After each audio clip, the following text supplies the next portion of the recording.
I'm Chris Waddle. I'm the Learning Manager here at the Robert Burns Birthplace Museum in Alloway, and I work for the National Trust for Scotland. The Robert Burns Birthplace is where Robert Burns, Scotland's national bard, was born. He was born here in 1759, and we have the Birthplace Cottage. It really is the centrepiece, the most important part of the site. It's where the most famous Scot who ever lived was born. But we have so much more here. There's the famous Brigg of Doon and Alloway Old Kirk, both of which feature prominently in Burns' most famous piece, his great narrative epic, Tam O'Shanter. There's the Burns Monument, which is 201 years old. And of course, behind me, we have our exhibition and museum building, which has the cafe, the shop, and everything you need for a fantastic day out here in Alloway. Whether you're a Burns fan or whether you're an absolute novice to the world of Burns, it's well worth a visit. This has got the biggest collection of Burns and Burnsiana in the world. We've got his manuscripts, we have personal effects, we have items of his clothing, we have a pair of his scabby looking old socks. If you want to come and look at them, that tells you something about the nature of celebrity.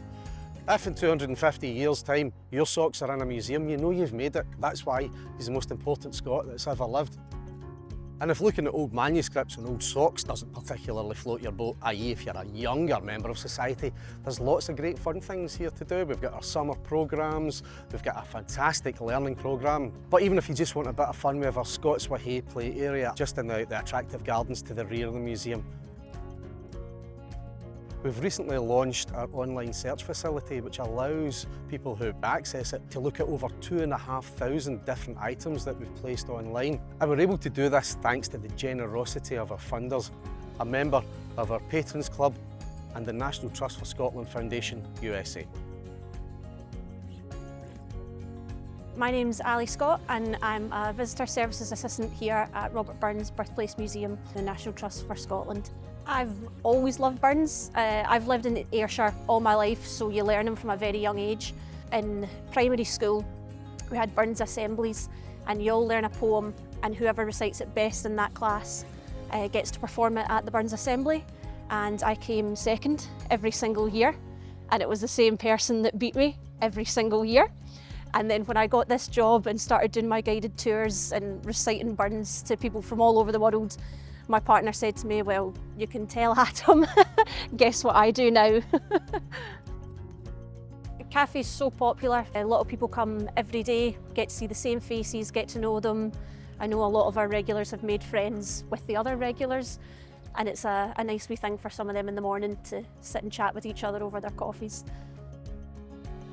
I love this place because I get to meet people from all over the world and get to share something that I love with them.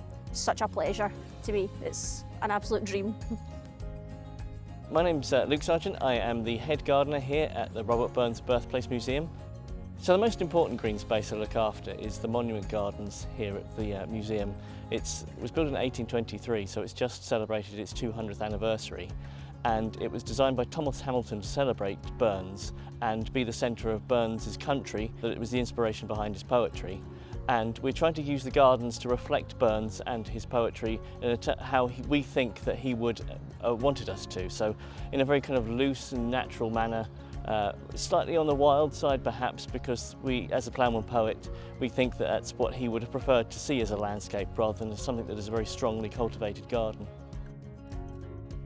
I love this place because it feels like ground zero for my favourite nature poet, someone who I feel whose contemporaries may have kind of gazed at nature through sitting on a lawn chair and just looking out over there, over the fields, where I feel that Robert Burns was really kind of in the weeds when it comes to nature, someone who felt that it was very much its equal, and that is somewhere where I think the people from Ayrshire celebrate that in that he was a local lad and someone who was very much they could be proud of as a working class hero almost, but yet still someone who promotes the language of Scotland. This place is hugely important to me. It's the start of the Burns story.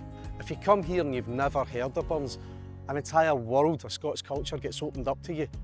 He's the guy who saves our language. He's the guy who preserves the Scots language. It's his writing that keeps it in the public eye, and that's why it's important to me. That's why I love working here, and that's why I come here day in and day out, year after year. It's a great place.